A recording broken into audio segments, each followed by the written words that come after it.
ઈશ્વર પિતાનો આભાર માનું છું. પ્રભુની જે દયા અને પ્રભુની કૃપા છે અને એ પ્રભુની કૃપામાં આપણે અહીંયા પર સંગતમાં મળ્યા છે એ માટે આપણે ઈશ્વર પિતાનો આભાર માનીએ છીએ. અને આપ સર્વને મારી અને મારા પરિવાર વચ્ચે આપ સર્વને પ્રેમી સલામ. પ્રભુના વચનમાં જઈએ એના પહેલા કેટલી પ્રાર્થના કરીએ. પ્રભુના હાથમાં સોંપાયેલી પ્રાર્થના. હે સ્વર્ગ અને પૃથ્વીના ઈશ્વર, તમે અમને તમારા જીવંત અને પવિત્ર વચનો આપ્યા છે અને આ વચનોમાં જે રહસ્યના મર્મો સમાયેલા છે તે તમે અમારી આગળ ખુલ્લા કરો. અમે શીખીએ, સમજીએ અને તમારા મહિમાને ખાતર આશીર્વાદ ગ્રહણ કરીએ એવી અમે તમારી પાસે દયા અને કૃપા માંગીએ છીએ. મુझ પર પાત્ર પર તમે દયા કૃપા પ્રાર્થના પ્રભુ ઈસુના નામે શિવા. આમેન. આ સમયે આપણે જે શાસ્ત્ર પાઠ વાંચ્યો યાકૂબનો પત્ર તેનો 5મો અધ્યાય અને તેના 13 થી 20 વચનો જે વાંચવામાં આવ્યા અને ત્યાં આગળ બીમાર વ્યક્તિને માટે, દુઃખીને માટે પ્રાર્થના કરવાને માટે યાકૂબ આ પત્રમાં આપણને જણાવે છે. અને આપણે પણ જોઈએ છે તો જૂના કરારની અંદર ઉત્પત્તિથી લઈને પ્રતિકર સુધી પ્રાર્થનાની વાત આવે છે. જૂના કરારની અંદર ઇસ્રાયેલી પ્રજાને માટે જે પ્રબોધકો હતા અને રાજાઓ હતા, ન્યાયાધીશો હતા, પ્રાર્થના કરતા હતા, પ્રબોધવાણી કરતા હતા, પસ્તાવાને માટે તેઓ વિનંતી કરતા હતા, એ પણ જોઈએ છે. ને પ્રાર્થના એક આત્મિક ખોરાક છે. પ્રાર્થના એક આત્મિક ખોરાક છે. જેમ આપણા દૈહિક શરીરને ટકાવી રાખવા માટે ખોરાકની જરૂર પડે છે, શક્તિની જરૂર પડે છે, બળની જરૂર પડે છે, તેવી રીતે તેમ આત્મિક જીવનને આપણે ટકાવી રાખીએ, આત્મિક રીતે આપણે મજબૂત રહીએ, વિશ્વાસુ રહીએ, તેના માટે પ્રાર્થનાની જરૂર છે. પ્રાર્થનાની એ જરૂર છે. પ્રાર્થનામાં સતત લાગુ રહેવાની વાત, સતત પ્રાર્થના કરવી. લુક 18 ની અંદર જોઈએ છે પહેલા વચનની અંદર કે નિત્ય પ્રાર્થના કરો. નિત્ય હર ઘડીએ, હર પળ, હંમેશ દુઃખમાં, સંકટમાં, મુશ્કેલીમાં, હર વખત, હર પરિસ્થિતિમાં આપણે પ્રાર્થના કરવાની છે. સતત પ્રાર્થનામાં લાગુ રહીએ એ માટે એવા સમયો આપણે પસંદ કરવા. ઘણીવાર આપણે પ્રાર્થના હોય ને આપણે ઘણીવાર મુશ્કેલી થાય, પણ એવો સમય પસંદ કરો કે જેથી આપણે મુશ્કેલી ના પડે, શાંતિપૂર્ણ આપણે પ્રાર્થના કરી શકીએ. અને જ્યારે કહેવામાં આવે છે કે તમે પૂરેપૂરા તાજગી સબર પ્રભુની અધિકાધિક નજીક આવીને બહુ ઉત્સાહ સાથે, વિશ્વાસ પડે આપણે પ્રાર્થનામાં જોડાઈએ છીએ. અને પ્રાર્થના કરવામાં આપણા મન, આત્મા, જીવ અને સર્વસ્વનો ઉપયોગ થતો હોય છે. આપણું મન, કહેવત છે મન હોય તો માળવે જવાય. આપણું મન પણ પ્રાર્થના તરફ હોવું જોઈએ કે મારે પ્રાર્થના કરવી છે. અને આત્મા, પ્રભુનું વચન કહે છે કે તમે દેવનું મંદિર છો અને તમારા દેવમાં આત્મા વસે છે. આત્મિક રીતે તૈયાર થવાની વાત, જીવ અને સર્વસ્વનો ઉપયોગ એ પ્રાર્થનામાં થાય છે.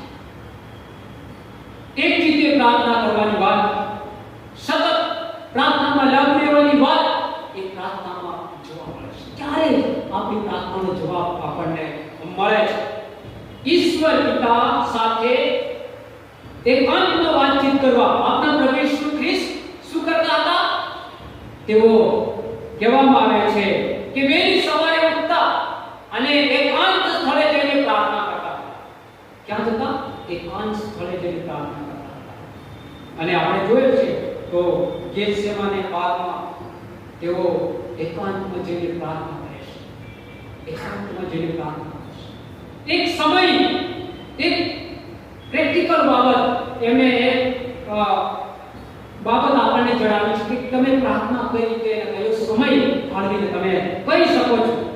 અને વહેલી સવારે તેઓ ઉઠતા અને પ્રાર્થના કરવા પરોળ્યા, દિવસ ઉગતા પહેલા પહોંચી જતા અને એકાંત એકાંતમાં જઈને પ્રાર્થના કરતા હતા. અને માટે એ ઈશ્વરનું પરાક્રમ, એ સાજાપણાનું પરાક્રમ, એ સામર્થ્ય એ પ્રભુની પાસે હતું. અને માટે તેમણે અદ્ભુત ચમત્કારો કર્યા. આંધળાને દેખતા કર્યા, લંગડાને ચાલતા કર્યા, કોઢને કોઢ મટાડ્યા, અશુદ્ધ આત્માને કાઢ્યા. શેતાન સામે તેઓ વિજય મેળવી શક્યા. 40 દિવસ ઉપવાસ અને પ્રાર્થના, શેતાન સામે તેઓ વિજય મેળવી શક્યા. અને ત્યાંથી તેમની સેવાની શરૂઆત થઈ. આપણા પૃથ્વી પરના જીવનની અંદર આપણે વિજય ક્યારે મેળવી શકીએ છીએ? પ્રાર્થનાથી. અને એ પ્રાર્થના એટલે કૃપાસનની પાસે જવું, પ્રભુના ચરણો આગળ, પ્રભુના દયાસનના કૃપાસનની પાસે જવું. આપણે જોઈએ છે તો કૃપાસનની પાસે જૂના કરારની અંદર યાજક એકવાર પરમ પવિત્ર સ્થાનમાં ઇસ્રાએલી સમસ્ત પ્રજાને માટે તે જતા હતા. કૃપાસનની પાસે જવું, પ્રાર્થના માટે પ્રભુના કૃપાસનની પાસે, પ્રભુના ચરણો આગળ જવાની જરૂર છે. તમારે ને મારે દરેકની જરૂર છે. અને કૃપાસનની પાસે જવું, અને ઈસુ ખ્રિસ્તના રક્ત મારફતે આપણે એ કૃપાસન પાસે જઈ શકીએ છીએ. પ્રભુ શું કહે છે? માર્ગ, સત્ય તથા જીવન હું છું. મારા આશ્રય વિના બાપની પાસે કોઈ જઈ શકતું નથી. માટે આપણે ઈસુ ખ્રિસ્તના રક્ત મારફતે, કારણ કે ઈસુ પ્રભુએ, ઈસુ ખ્રિસ્તે તમારા અને મારા માટે એ મૂલ્યવાન રક્ત દેવડાવ્યું. એ રક્ત જે મૂલ્ય, જે કિંમત ચૂકવી છે એ તમારા અને મારા માટે, અને એના દ્વારા જ આપણે ઈશ્વર પિતા પાસે જઈ શકીએ છીએ. કારણ કે જૂના કરારમાં આપણે જોઈએ છે તો યાજક શું કરતો હતો? સમસ્ત ઇસ્રાએલી પ્રજાને માટે પવિત્ર, પરમ પવિત્ર સ્થાનમાં પ્રાયશ્ચિત માટે એ જતો હતો. પણ આજે ઈસુ ખ્રિસ્ત મારફતે, આપણા પ્રભુ મારફતે, એમના બલિદાન દ્વારા, એમના મૂલ્યવાન રક્ત દ્વારા આપણે પ્રભુ ઈસુ ખ્રિસ્તની પાસે, એની મધ્યસ્થી, એમના દ્વારા આપણે ઈશ્વર પિતાની પાસે જઈ શકીએ છીએ. અને પ્રાર્થના એટલે કૃપાસન પાસે જવું, અને ઈસુ ખ્રિસ્તના રક્ત મારફતે આપણે એ કૃપાસન પાસે જઈ શકીએ છીએ. દરેક જઈ શકીએ છીએ. અને પ્રાર્થના એ પવિત્ર કરનાર એક અસરકારક એક સાધન પણ છે. પવિત્ર કરનાર એક અસરકારક સાધન છે. પ્રાર્થના આપણે પાપી છે, પણ આપણે પ્રભુના એ દયાસન અને કૃપાસનની પાસે જઈએ છીએ. આપણે જેવા છે તેવા જઈએ છીએ, અને ત્યારે પ્રભુ આપણને પવિત્ર કરે છે. પવિત્ર કરે છે. બધા ધર્મોમાં પ્રાર્થના થાય છે, પણ અલગ અલગ રીતે, અલગ અલગ પદ્ધતિ રીતે એમના દેવોને અનુસંધાનીને પ્રાર્થના કરે છે. લગભગ પહેલા જ અઠવાડિયાની અંદર એક વિદ્યાર્થી ભાઈ આવ્યા કે સાહેબ મારે પ્રાર્થના કરવી છે. વિજયભાઈને પણ ફોન કર્યો. વરસાદ ચાલુ હતો કે મને બધા દેવ દેવતાને ત્યાં પ્રાર્થના કરવી, બધાને મેં કીધું કોણે કહ્યું તમે? તો કે મારી મમ્મી કે આ માતા, પેલી માતા નથી. પછી મેં બેસાડ્યા, શિક્ષા મીણબત્તી લઈને આવ્યા કે મારે મીણબત્તી ચડાવવી છે. મીણબત્તી અમે ચડાવતા. તમે પ્રાર્થના કરી શકો, તમારા માટે પ્રાર્થના કરી શકો. એટલે કે અન્ય ધર્મની લોકોને કંઈક મોક્ષ મળે, ઉદ્ધાર મળે, તેઓ સ્વર્ગમાં જાય. અને કહે છે કે મને કંઈક સારી નોકરી મળે, મારા ઘરમાં શાંતિ થાય, કંઈક આશીર્વાદો મળે, એના માટે હું આ બધા મંદિરોમાં જઈને, અલગ અલગ દેવી દેવતાના મંદિરોમાં જઈને પ્રાર્થના કરું છું ને આવું બધું ચડાવું છું. કે મારી માન્યતા છે મારી મીણબત્તી ચડાવવાની. મીણબત્તી નહીં ચડાવવાની. તમે પ્રભુને સમર્પિત થાઓ અને તમે પાપોની માફી માંગો. પ્રભુ તમારા એની જવાબ આપશે. એક ભાઈ આખા દિશાનો સર્વે કરે છે. સૌરાષ્ટ્ર બાજુના એમને સર્વેનું કામ સોંપ્યું. એ કહે છે કે કોઈ એક મંદિરે આ બાજુ જતા હતા કે મારે ત્યાં દર્શન કરવા જવું છે. મારી જીએપીની નોકરી, હું ક્લાર્કની અંદર હતો તો છૂટો થઈ ગયો છું. એટલે મારી ભગવાનને વિનંતી છે કે મને મારો કેસ પણ ચાલે છે કોર્ટમાં, પણ મને ફરી નોકરી પર રાખવામાં આવે. એટલા માટે ભાઈ મંદિરે ક્યાં પૂજા કરવા કે આરાધના કરવા જતા. પણ રસ્તામાં ચર્ચ એમને દેખાય, બોર્ડ દેખાય છે સીનાઈ ચર્ચ. કે મેં આ બોર્ડ જોઈને ચર્ચ બાજુ આવ્યો. ઈશ્વર એમને મંદિરે જતા જ્યાં સાચો દેવ છે ત્યાં દોરી ગયા. એમને ઉત્પત્તિથી પ્રેક્ટિકલ સુધી ટૂંકમાં શિક્ષણ આપ્યું. અમે એ ઈસુના નામે અમે પ્રાર્થના કરીએ છીએ અને એનો જવાબ મળે છે. અને એ ભાઈના માટે પ્રાર્થના કરી અને કહ્યું કે સાહેબ તમે અમારા માટે પ્રાર્થના કરો. બહુ ઉત્સાહ સાથે લગભગ 1.5 કલાક બેઠા પોતાનો સમય મારીને મને કહે તમારો સમય મેં બગાડ્યો કે મારો સમય નથી બગાડ્યો. પણ પ્રભુએ એ પ્રાર્થના સાંભળી છે અને એમને મેં કહ્યું કે તમે આવી રીતે સંગતમાં જ્યાં કઈ જગ્યા છે ત્યાં તમે જાઓ અને પ્રાર્થના કરો, તમારી પ્રાર્થનાનો જવાબ મળશે. એટલે પ્રાર્થના લોકો આશીષને આશીર્વાદ મેળવવા માટે શું શું કરી શકે છે? ક્યાંથી નદી નાળા યાત્રાધામો જાય, મંદિરોમાં જાય, પૂજા પાઠ કરવા જાય, પોતાના શરીરોને ધારણ કરવા લાવો, ઘસડાતા જાય, પણ આપણો જીવ તો દે કોઈ એ મૂલ્ય કિંમત આપણે ચૂકવવી નથી પડતી. આપના પ્રભુ ઈસુએ એ મૂલ્ય વિશે અને પ્રાર્થના પવિત્ર કરનાર એક અસરકારક સાધન છે. વાલા પાપ કરનાર માણસ પ્રાર્થના કરવાનું બંધ કરી દે છે અને પ્રાર્થના કરનાર માણસ પાપ કરવાનું બંધ કરે છે. પાપ કરનાર માણસ પ્રાર્થના કરવાનું બંધ કરી દે છે અને પ્રાર્થના કરનાર માણસ પાપ કરવાનું બંધ કરે છે. પ્રાર્થના ના સંગતમાં આવવાથી કેટલું બધું બદલાવ આવી જાય છે. પણ પ્રભુની સંગતમાં પ્રાર્થનામાં ન રહેવાથી ફાયદા ગેરફાયદા પણ આપણી સમક્ષ. પ્રાર્થના કેટલા પ્રકારની છે? પ્રાર્થના કેટલા પ્રકારની છે કેસો કોઈ કેસો પ્રાર્થના કેટલા પ્રકારની આપણે કરી શકીએ? 7 કઈ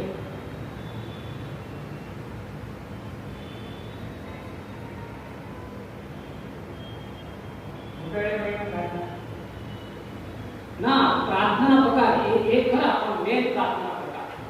પ્રાર્થના એક આરાધનાની પ્રાર્થના. ઈશ્વરનો આરાધના એટલે જે શરૂઆતમાં કરાવો છો ઈશ્વરના ગુણ લક્ષણો, જે ઈશ્વરના ગુણ લક્ષણો છે એના વખાણ કરવાના. કે સર્વશક્તિમાન ઈશ્વર પિતા એના જે ગુણ લક્ષણો છે એના વખાણ કરવાના, એની સ્તુતિ કરવાની, એનો ઉપકાર માનવાનો.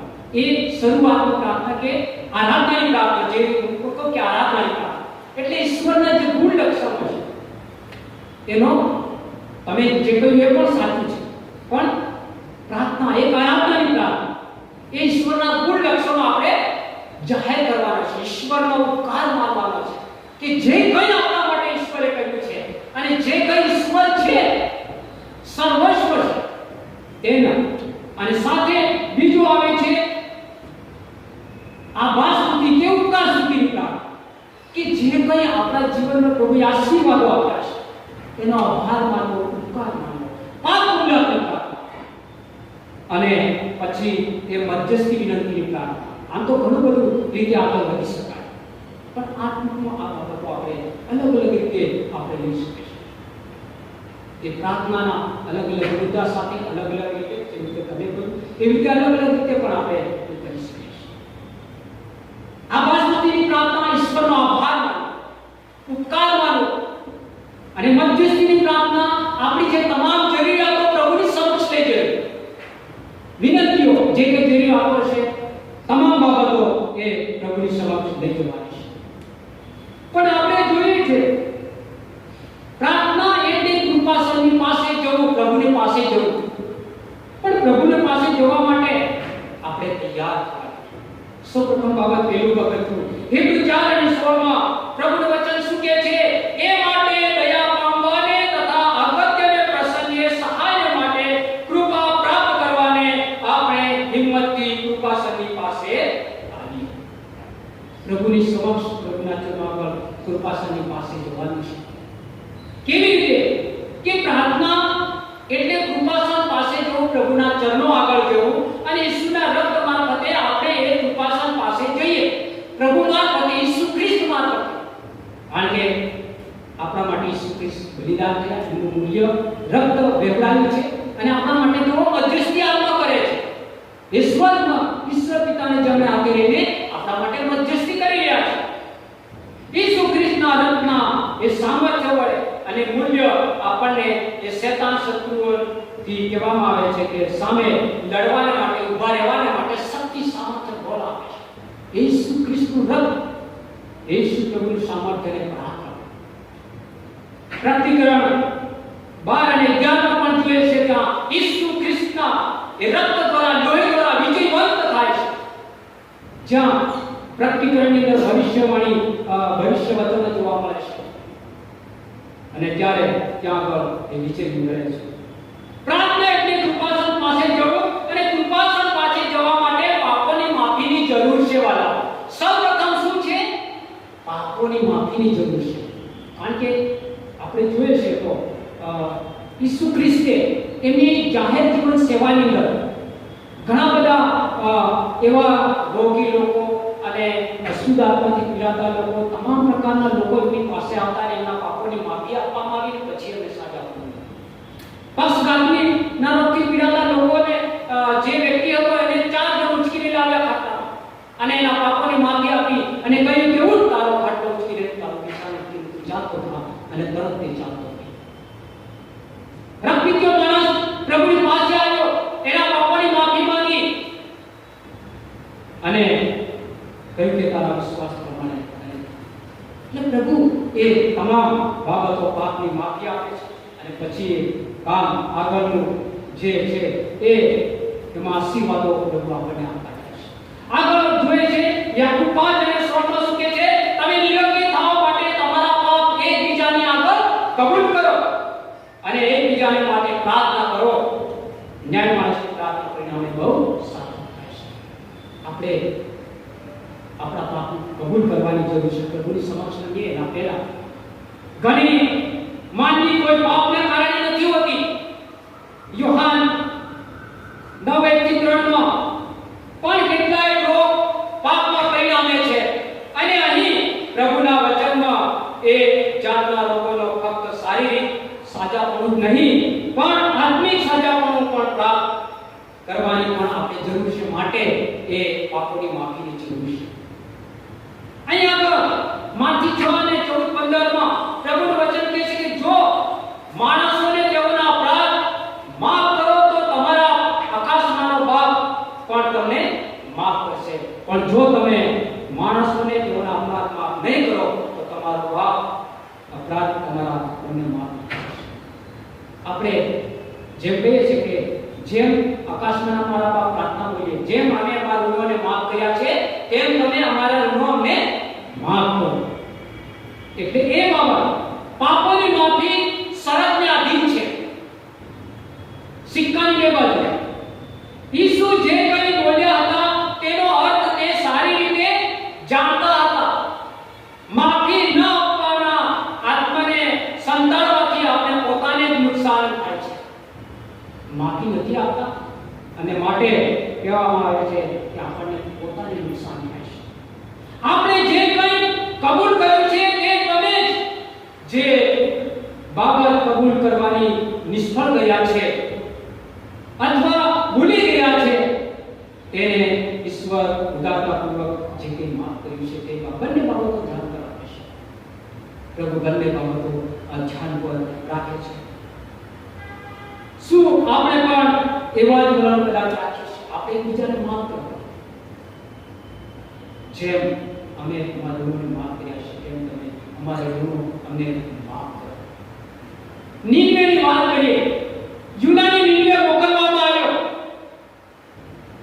અને યુના ક્યાં જતો હતો? તારસી જતા વાહનમાં બેસી ગયો. યુના જવાબ નતો માંગતો કે પ્રભુ આ લોકો તો આવા છે તેવા છે. આપણા દેશને માટે પણ આપણે પ્રાર્થના કરવાની જરૂર છે. અહીંયા આપણે જોઈએ છીએ યુના 3:7 થી 10 ની અંદર આપણે જોઈએ છે કે આગળ અને નીનવેના લોકોને પસ્તાવો કરવાનું કહેવામાં આવ્યું યુનાને કે તું નીનવે જા અને નીનવાના લોકોને કે તમારો નાશ થવાનો છે, તમે તમારા પાપમાંથી પાછા ફરો. નીનવેના રાજાએ દેશના સર્વ માણસોને તથા સર્વ ઢોર-ઢાકને અને ઘેટા બકરાને ઉપવાસ કરીને ઈશ્વરને પોકાર કરવાનો હુકમ કર્યો. એક અન્ય ધર્મી પ્રજા, અન્ય ધર્મી રાજા જીવતા દેવ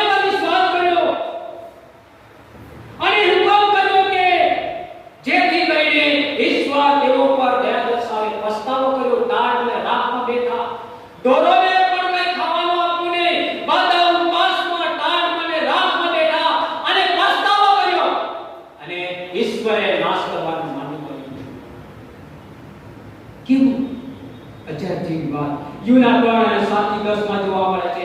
ઈશ્વરના ન્યાયની તલવાર આપના શેરો અને નગરો પર લટકી રહી છે. વાલાઓ, પ્રભુ ન્યાય શાસન નજીક આવી રહ્યું છે.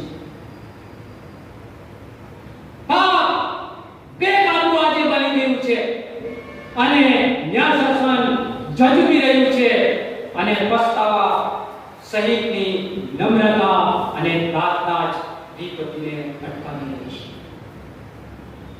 એમ છે અહીંયા પર આપણે જોઈશું પ્રભુ ધીરજ રાખી રહ્યા છે. નીનવેની માફક તમારો મારો બચાવ કરવા માટે, તમારા અને મારા માટે, આખા વિશ્વને માટે, દેશને માટે પ્રભુએ કહ્યું કે જુઓ થોડી વારમાં આવું છું. પણ હજુ પ્રભુ ધીરજ રાખી રહ્યા છે. કેમ કે પ્રભુ ઈસુ ખ્રિસ્તને માટે પ્રભુની દયા અને પ્રભુની કૃપામાં જેઓ અહીંયા પર નીનવેના લોકો જેઓ પોતાનો જમણો હાથ અને ડાબો હાથ કયો છે એટલું પણ જાણતા નતા, એવા લોકોનો નાશ કરવામાં ઈશ્વરને સહેજ પણ રસ નથી. પ્રભુએ કેવી રીતે બચાવ કરશે કશું જાણતા હતા. જૂના 4 અને 12 માં પરંતુ ઈશ્વર ઈચ્છે છે કે તેમણે મૂકેલી શરતનું પાલન થવું જોઈએ. જ્યારે મારા લોક નમી જશે, બીજો કાલકોન 7 અને 14 શું કહે છે? જ્યારે મારા લોક નમી જશે અને પ્રાર્થના કરીને મારું મુખ શોધશે અને પોતાના દુષ્ટ માર્ગથી ફરશે, તો હું આકાશમાંથી તે સાંભળીને તેઓના પાપ માફ કરીશ ને તેઓના દેશને સારો કરીશ. બીજો કોલોસાન 7:14 એ જ પ્રમાણે છેલ્લું ઉદાહરણ કહીને બંધ કરીશ. એસ્તર 4 અને 16 જોઈશ. ત્યાં તો આપણે જોઈએ છે તો એસ્તરને રાણી પદ મળે છે. મોર્દેખાઈ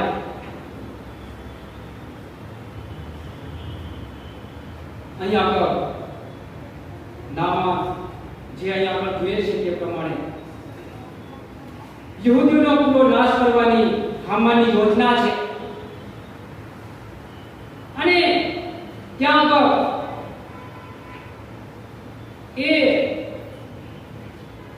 મોર્દેખાઈ એસ્તરની મદદ માંગે છે. એસ્તર જે રાણી પદ છે, રાજાની રાણી હતી અને એની મદદ માંગે છે અને એને સંદેશો મોકલે છે અને બધા તમામ યહૂદીઓ ઇસ્રાએલ પ્રજાને ઉપવાસ સાથે પ્રાર્થનામાં જવાનું એસ્તર રાણી કહે છે અને તે રાજા સમક્ષ જવાની એની જે વિનંતી હતી એ લઈને એસ્તર રાણી રાજા પાસે જવાની હતી અને એ બાબત આપણે જોઈએ છે અને ત્યાં આગળ એસ્તર રાણી એસ્તર 4 અને 16 માં આપણે જોઈએ છે તો એસ્તર રાજા પાસે જાય છે અને તે ત્યાં આગળ જવા માટે જે નિર્ણય કરે છે અને એના પહેલા તે કહે છે કે જા સુસામાં જેટલા યહૂદીઓ છે તે સર્વને એકઠા કર અને તમે સર્વ આજે મારા માટે ઉપવાસ કરો. 3 દિવસ સુધી રાત્રે કે દિવસે તમારે કંઈ ખાવું કે પીવું નહીં. હું તથા મારી દાસીઓ પણ એવી જ રીતે ઉપવાસ કરીશું. જો કે નિયમ વિરુદ્ધ છે તો પણ હું રાજાની હજુરમાં જઈશ અને જો મારો નાશ થાય તો ભલે થાય. ત્યારે મોર્દેખાઈ પોતાને રસ્તે ગયો અને એસ્તરે તેને જે આજ્ઞા આપી હતી તે પ્રમાણે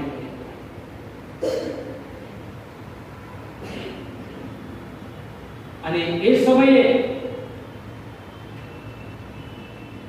એસ્તરે તૈયારી કરી કે રાજાને અને હામાનને મિજબાની માટે મોકલે છે અને મોર્દેખાઈનું પાછળ પાડવાનું હામાનનું એક અગત્ય પણ તમામ જે પરિસ્થિતિ છે આખી બદલાઈ જાય છે.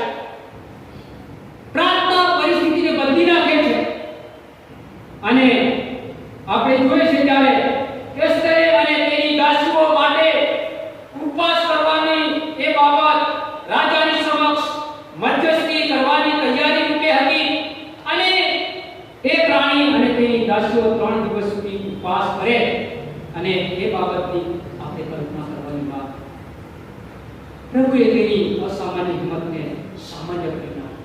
આખી ઇસ્રાયેલી પ્રજા, એ યહૂદી લોકો, એ પ્રજાએ પ્રાર્થના કરી, વિશ્વાસ કર્યો અને કહેવામાં આવે છે કે એસ્તરે જાહેરમાં કહ્યું કે જો મારો નાશ થાય તો ભલે થાય. અને તે પ્રમાણે તેમણે પ્રાર્થના કરી. શોક કરવાના દિવસે, હર્ષનાદ કરવાના દિવસોને જન્મ આપવો. રાજાએ એસ્તરની વિનંતી એ રાજાની સમક્ષ ગઈ અને એની વિનંતી માન્ય રાખવામાં આવી. તેથી યહૂદીઓ તેજોમય થયા અને તેઓ અને માન પણ આપવામાં આવ્યું. અને એસ્તર 8 અને 16 માં પણ ત્યાં આગળ આપણે જોઈએ છે તો એ બાબતો આપણને આ જોવા મળે છે.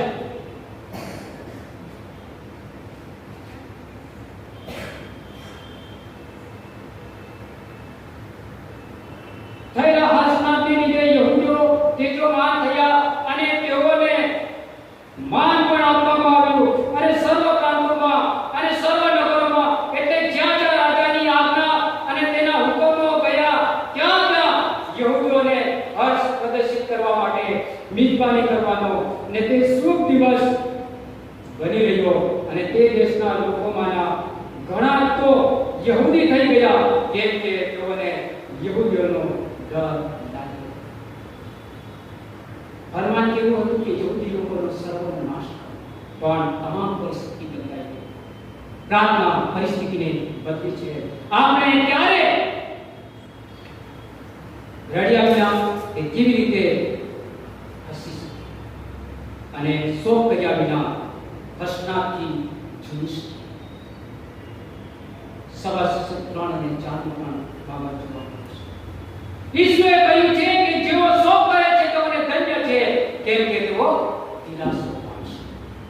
પ્રાર્થના પરિસ્થિતિ બદલે છે અને પ્રાર્થના એક આત્માનો ખોરાક છે. જેમ દૈહિક શરીરને ટકાવી રાખવા માટે ખોરાકની જરૂર પડે છે તેમ આત્મિક જીવનને ટકાવી રાખવા માટે પ્રાર્થનાની જરૂર છે. પ્રભુનું વચન કહે છે લુક 18 કે નિત્ય પ્રાર્થના કરતા રહીએ. પ્રભુની સમક્ષ આપણી આંખો બંધ કરી પ્રભુનો